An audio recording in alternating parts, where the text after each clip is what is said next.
I'm really excited to be here.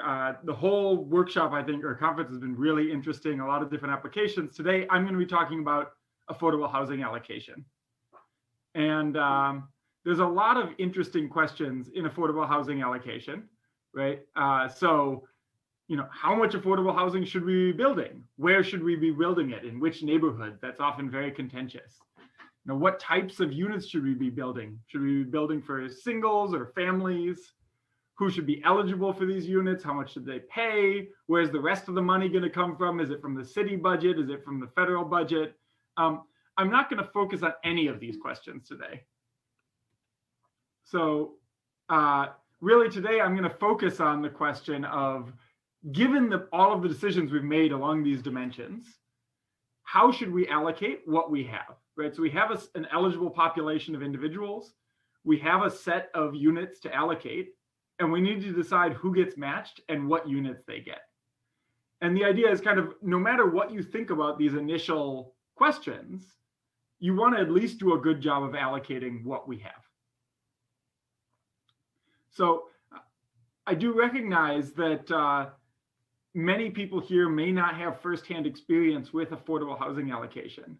And so I'm going to start my talk by kind of giving a little bit of background on affordable housing.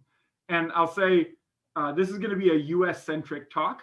So while affordable housing is an acute issue in cities across the world, kind of my focus or conversation is going to be what's going on with affordable housing in the United States. So particularly, I'm going to kind of oversimplify a little bit and say that there are three main types of affordable housing provision in the United States. So one, that may be the first thing that many people think of, is public housing. So this was especially popular in the wake of World War II. The idea is that the government builds and manages these housing units. So through the 50s, 60s, and 70s, millions of affordable housing units were built. However, in the 80s, there was sort of a tide shift. And for a couple of reasons. One, there was an ideological mindset shift that, hey, government isn't good at doing things, the private sector should be doing it. And second, I think there was a recognition that concentrating poverty in individual buildings or blocks can lead to bad outcomes for many of the people living in those communities as well as the surrounding communities.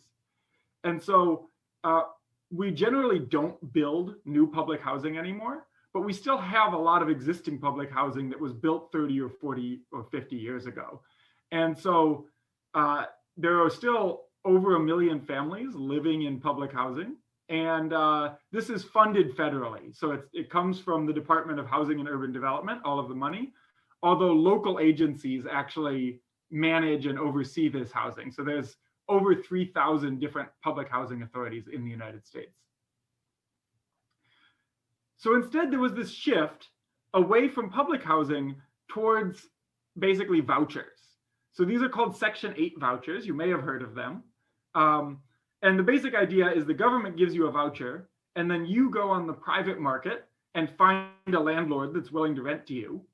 You pay 30% of your income in rent, and the government pays the rest up to some maximum rent. And this is quite a popular program, and it actually accounts for the majority of HUD's budget each year. And this voucher program is also administered through these same 3,000 housing authorities scattered across the country. So basically, HUD will decide how many vouchers each authority gets or how much money to give each authority. And then those authorities are in charge of actually selecting applicants and paying landlords and so on. But there's a third category of affordable housing, which is increasingly popular, and this is not federally funded.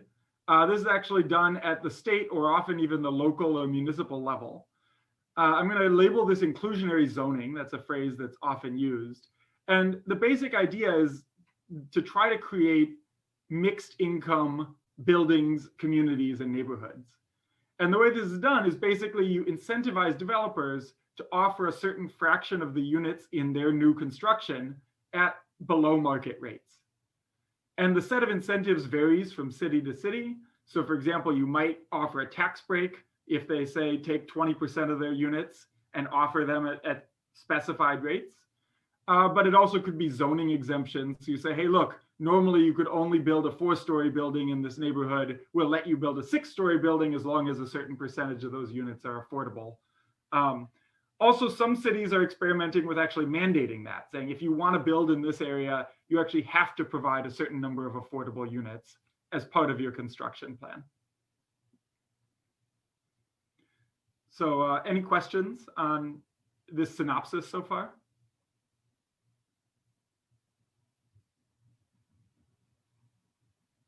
Great. Okay, so today I'm really going to be focusing on how to allocate a heterogeneous supply of affordable housing units. So I'm not going to be talking about Section 8 vouchers, which are where you really are just kind of giving out a single product vouchers, but the work does apply to these other two categories of affordable housing. Okay. Now, some of these numbers seem pretty big, billions of dollars, millions of households, but they're nothing compared to, this is just the supply, right? They're nothing compared to the actual demand, because as I'm sure you're all aware, there's a severe shortage of affordable housing. So to put a few numbers on it, in New York, lotteries for affordable housing have, hundreds or sometimes even 1,000 applicants for every available spot. Waitlists often last many years. In Toronto, it's a similar story. So they published estimated waiting times for their waitlists, ranging from 7 to 12 years, depending on the type of unit. And this is really true in cities across the country, right? So while supply is in the millions of units, demand is much higher than that. And so the question is, how do we allocate this housing? And let's start by just focusing on what are the systems in place currently. And of course, when you have 3,000 housing authorities, there are going to be many, many different systems. But there are certain broad themes that reemerge over and over again. So in particular, most public housing authorities, or pretty much all public housing authorities, allocate their housing by wait list. And I'm going to quote from an FAQ that the Providence Public Housing Authority used, just because I think it's extremely succinct. So they basically ask, hey, can I choose where I live? No. Once you reach the top of the list, we're just going to offer you the next suitable apartment. Suitable usually means basically the right number of bedrooms for your household. Okay, what happens if I refuse this offer? Well, then you're going to lose your spot in the line, right? And you basically have to go to the back like a new applicant. And this is a fairly typical system. So I grew up in Minnesota, and I'm going to just put up some documentation from the Twin Cities of St. Paul and Minneapolis. So St. Paul uses a system very much like Providence. If you don't accept the offer, you lose your spot in the list. Minneapolis is slightly more lenient. It says if you decline the first offer, we'll give you a second offer. But at that point, if you don't take that one, we're going to move you to the back of the list. So by and large, this, most public housing authorities use some variant of this system. By contrast, inclusionary zoning generally is not allocated by waitlist. It's generally allocated by lottery. So for example, in New York, about 8,000 new units per year are created. And this is actually, for a reference point, even though there are hundreds of thousands of families living in public housing in New York, the turnover is very low. So actually only about 4,500 units are vacated each year in New York. So the inclusionary zoning housing is actually a majority of the kind of new affordable housing that people can move, not new, but affordable housing that people can actually move into. And so this housing is built all over the city, and it's allocated by lottery. And the way those lotteries work, so this is the Housing Connect website, basically, where any developer that's offering affordable units must list their units online. And then anyone who's interested in these units goes to this centralized page and can see all of the buildings that have lotteries going on currently.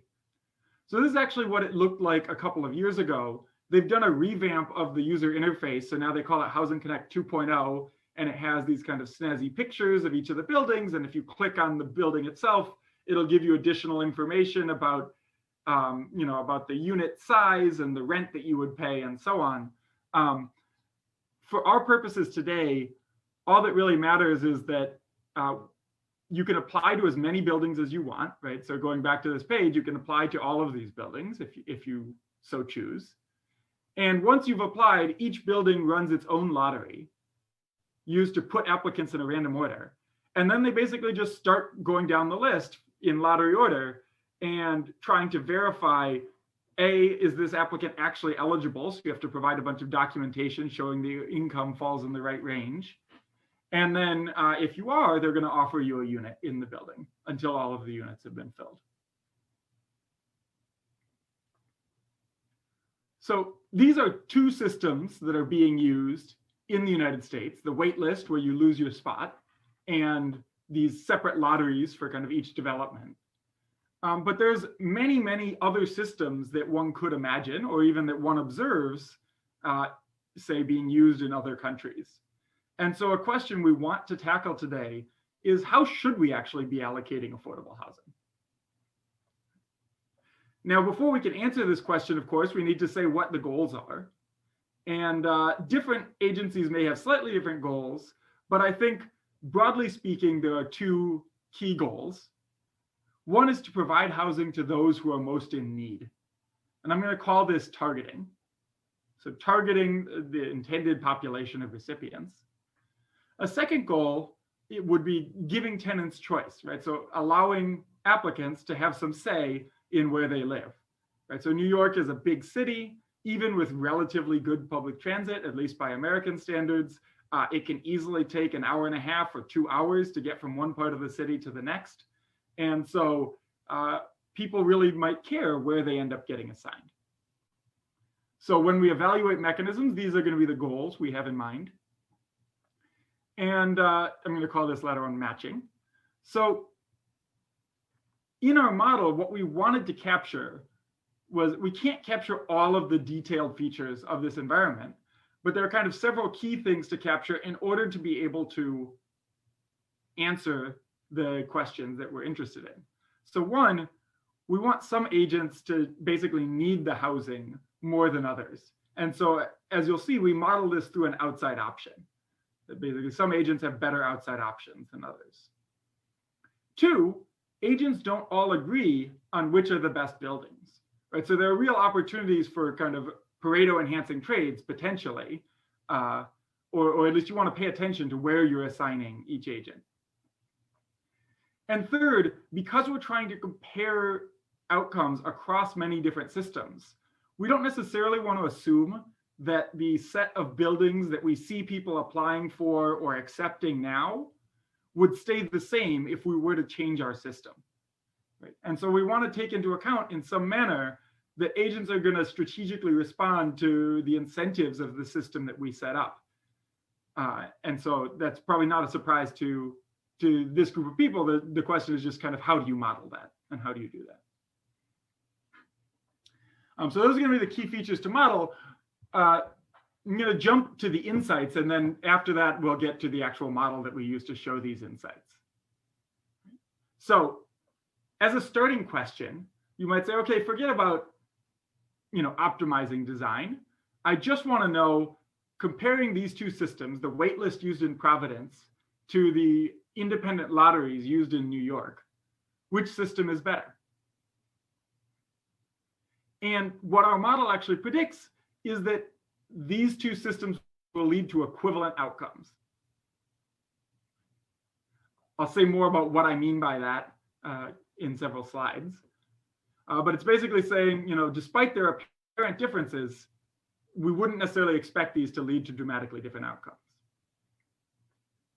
So then you might say, okay, well, are there alternatives that might be different and ideally maybe better than these existing systems?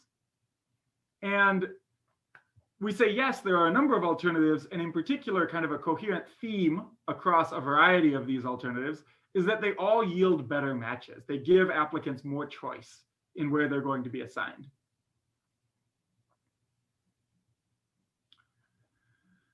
Third, you might want to say, okay, so they give better matches, but are there any drawbacks? And we do identify that in some cases there are drawbacks. In particular, sometimes giving people more choice can result in worse targeting.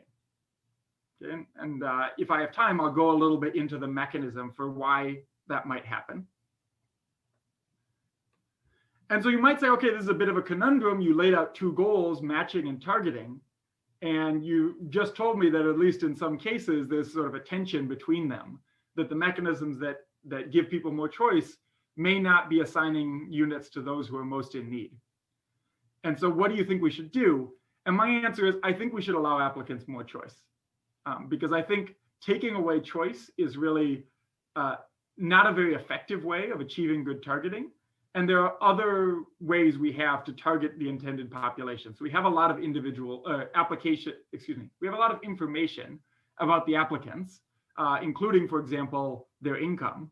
And we can use that to kind of get better targeting. So I really think there'd be a lot of improvements if we could actually empower people to have more choice in where they're going to be matched.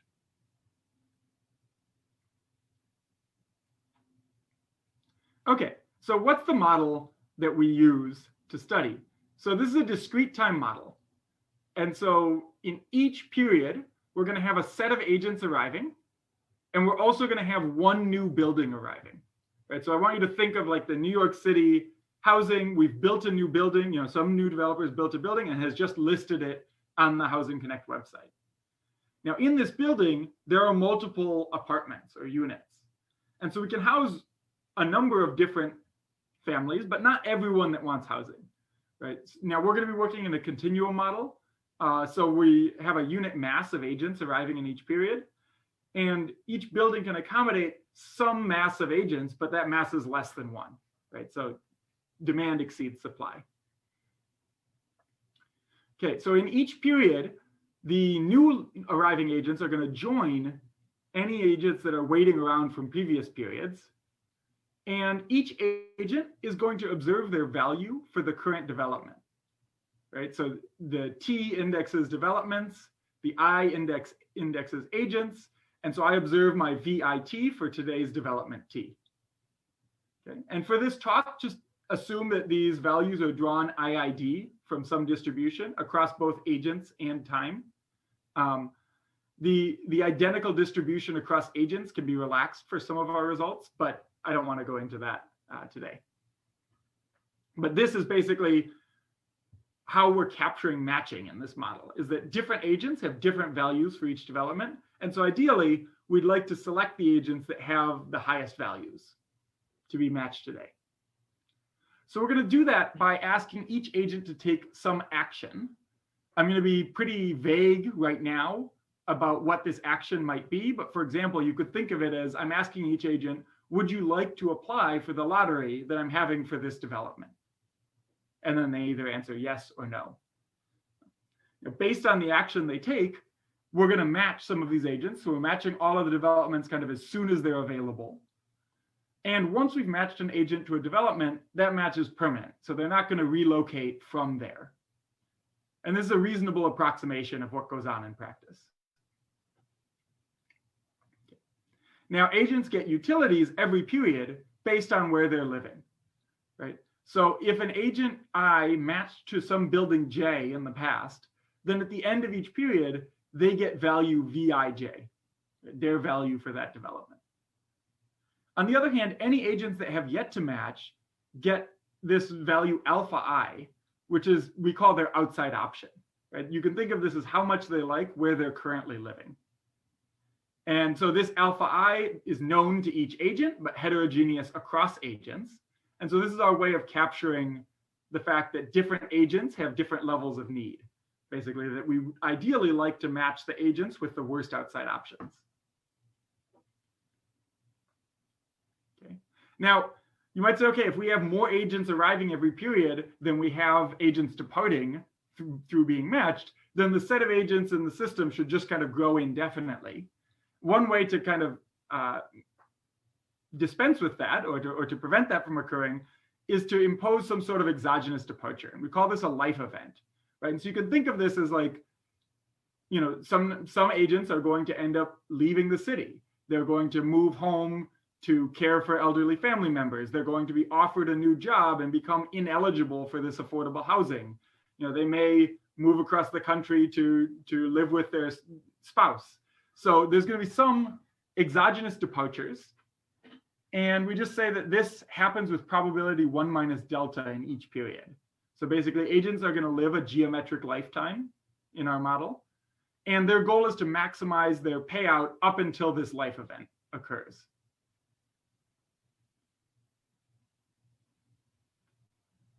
Pause here for any questions on the timing of the model, because it's a lot on one slide.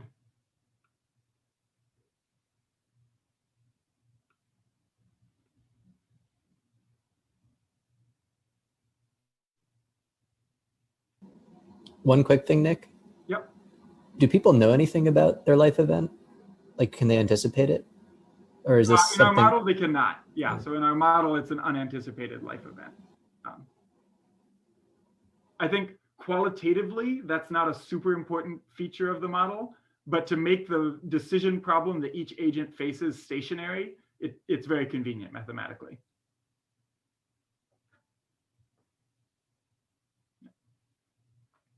Okay, so in principle now what we have is this very complicated stochastic dynamic game with a lot of agents, random values, and so on.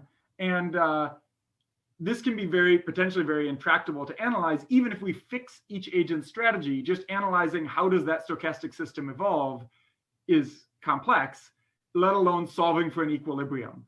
And so this is why we use a continuum model, where basically we assume that each agent has a negligible impact on the overall market outcome. And instead, basically, agents are they're best responding to the set of incentives and the set of options made available to them by the mechanism designer and the combination of the mechanism and the choices of the other agents. So put in more formal language, we model agents not as solving or playing a stochastic dynamic game, but rather as solving a Markov decision process, or MDP. And we have different MDPs for each mechanism. So if you're not familiar with MDPs, that's fine. I'm going to just kind of sketch a couple of the MDPs that we study in this paper. So for example, to model the Providence waitlist, basically we have agents have a state at any given point in time.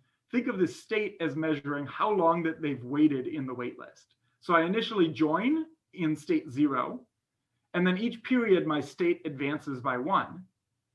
And initially, I'm not really given any choices. I'm not asked to make any decisions. But at some point, at some state tau, finally I've waited long enough, I've gotten to the top of the list, and I'm going to be offered the development that arrived that period. And I'm going to be asked, do you want this development, yes or no? And I have to decide, should I accept it? And so if I do, I get my value for that development from here on out. If I don't, basically my state resets to 0, right? I lose my spot in line, and I start counting again, waiting for another offer. And so when I make my decision, right, I'm of course going to think about how does the value of this development compare to my outside option. I'm not going to accept it if it's worse than my outside option. Even if it's better than my outside option, I may choose to wait for something still better. But whether I choose to do that is going to depend on the duration of this wait tau, right? So if tau is very small, very short, then maybe I say, okay, yeah, I'll hope to get a second offer later, and maybe I'll like that one better. If tau is extremely long, I say, well, I'm basically never going to get another offer. I should just take anything I can get now. So my optimal decision is going to depend on this tau, but this tau actually is an equilibrium quantity. Right, so everything else in this model, everything else on this page is kind of a primitive. So my outside option, my value distribution, the frequency with which I have life events, those are all primitives. But tau is an equilibrium quantity. And so it's not going to be possible for the designer to, for example, set tau equals 1 for everyone so that you're getting an offer every period. Tau instead is set in equilibrium so that the total match rate equals our housing supply mu. Nick, you have 5 minutes. Okay, great. So we have a similar matching rules for many different systems. One I'm going to put up here is the independent lotteries by New York. This is actually very simple because basically you only have one state, which is the unmatched state. And in that state, you're just asked, do you want to apply for today's development? Yes or no. And similarly, you have to think about how much do you like today's development, but you're also going to think about this probability P, basically how likely am I to win each lottery, right? If I think I'm likely to win future offers, I'm going to set a different threshold potentially than if I think I'm very unlikely to win those lotteries. And again, this P arises in equilibrium. Okay, so let's quickly get to some results. So the first result is that these two systems actually lead to identical outcomes, meaning that for each agent, their probability of matching is the same. The distribution of how much they like what they get is the same. And the time they spend waiting around before they either get matched or have their life event is also the same. Okay, so this, I think, it's at first glance, it seems pretty surprising. Let me try to give you the high-level intuition, not mathematically, but just in terms of what's going on in practice. So in New York, what are you going to do? Basically, you have all of these options. You can apply to all of them. So why not just apply everywhere and then see what offers you get? And that's basically what most people are following, right? And so then, in essence, what happens with the individual lottery is that you're just kind of, there's some coin flip, some biased coin flip that's determining whether you're going to get an offer for each building. And if you do get an offer, basically, and you reject it, you're basically back to the beginning, right? You're back to square one as though you were you're treated as though you were a new agent in the system. And so then really this starts to sound a lot like the wait list. In both systems, you're waiting around. Most periods you don't get an offer. Every so often you get an offer. But when you do get an offer, kind of if you say no, you're back to where you started. You're back to square one. And the only difference between the system is the distribution of the offer time, right? So in one case, basically you get an offer, say every 10 years. In the other system, you get an offer with some small probability in each period so that the time until your next offer is geometrically distributed. But in our model, agents don't care about kind of the distribution of these offer times. They just care about the frequency of offers. And that basically, the frequency of offers has to be the same in the two mechanisms because in both cases, it's pinned down by the supply, mu, right? We can't make offers too frequently because then people would match too much. So that's kind of the first key insight, is this equivalence between these two common systems. Now, I know I was just told I don't have very much time, so maybe we'll get to some of the rest of this in the questions, but I would say one high-level insight I do want to convey is that both of these systems really do a poor job of matching people to places. And the reason is as follows. Suppose we have Alice, who lives and works in the Bronx, Bob, who lives and works in Brooklyn. We have apartments in both locations. They're both desperate for housing, so they both apply to both places. And it could well be that Bob wins the lottery for the Bronx and Alice wins the lottery for Brooklyn, and we end up with this sort of mismatch. And so we want to know, can we design a system that would avoid this, or at least reduce the frequency of this sort of mismatch? And there's a variety of options you might consider. So for example, if you wanted to use a wait list, you could say, well, why are we threatening people with kicking them out of the wait list, right? We could just let them keep their spot in line. That will induce them to be more selective and result in a better matching. And in fact, this is what's being done in Amsterdam. On the other hand, if you wanted to use a lottery, there's a variety of things you could do. One thing you could say is, well, maybe we shouldn't allow people to apply to every building. Maybe if we told them they could just apply to a handful, Bob would choose to apply in Brooklyn, but not the Bronx. Alice would choose to apply in the Bronx, but not Brooklyn. And this would avoid the sort of mismatch that we see. Now, if you're an economist, you might say, well, the solution to everything is just use virtual current. I mean, use either real money, or if you can't use real money, use fake money. So we do study some fake money systems in the paper.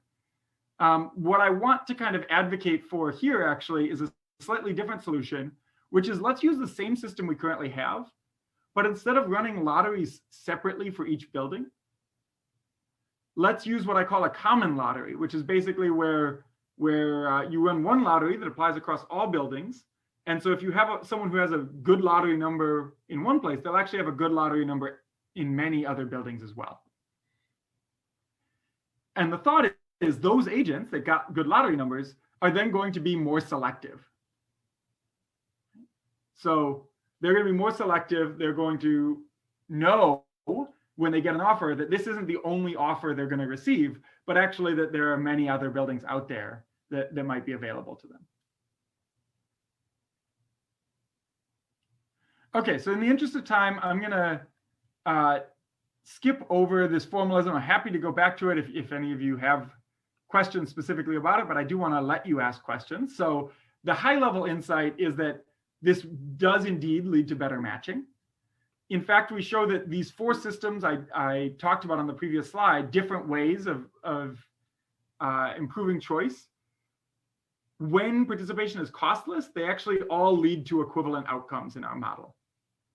Now, we also model a costly participation, in which case that's no longer true. Happy to talk about that later. But basically, they all lead to better matching. One concern is they may not lead to great targeting because you're essentially matching people at random. So if you think about, why did I get a higher lottery number in the common lottery? Well, just by luck. It has nothing to do with whether my outside option was better or worse than yours. So they're not necessarily the most effective at targeting, which is potentially a concern. But I would argue that the current system is probably also not very effective at targeting, in that if a lot of people know that their chances of winning housing is so tiny, they're basically just going to apply to every lottery they can. And if everyone's applying to every lottery they can, then everyone's kind of equally likely to match as well. Okay, so we do a lot of other stuff in the paper. I encourage you to check it out. It's posted on my website. It's also appeared in Management Science. You can hopefully find a copy. Email me if you can't. We do kind of general mechanism design, right? So kind of optimizing over the space of mechanisms, use the envelope theorem. But what I want to close with are the key takeaways of the paper. So first, systems that sound very different, like, hey, there's this lottery system that they're using in New York, unlike the wait lists that are being used by public housing agencies. Despite that, they may actually lead to very similar outcomes. And so I don't think the key question is really, should we use a lottery or should we use a wait list? But rather, more kind of detailed implementation details of what are the rules of that lottery or wait list. How are we enabling applicants to express their preferences and to have choice over where they match? And so by and large, the systems used in the United States don't really give applicants that choice. They basically assign you based on what they think would be a reasonable fit, and don't give you an incentive to say no, right? So in principle, you might say, well, applicants don't have to apply to all the lotteries, don't they have choice? But in essence, what we're arguing is that that's really an illusion of choice, because all of the incentives are aligned for them to basically apply everywhere and get matched randomly. Now, it's not rocket science how to give choice, right? So Singapore and Amsterdam both do it. And not only that, it's not just that like people in Singapore and Amsterdam are smarter, and in the United States, we haven't figured out how to give choice.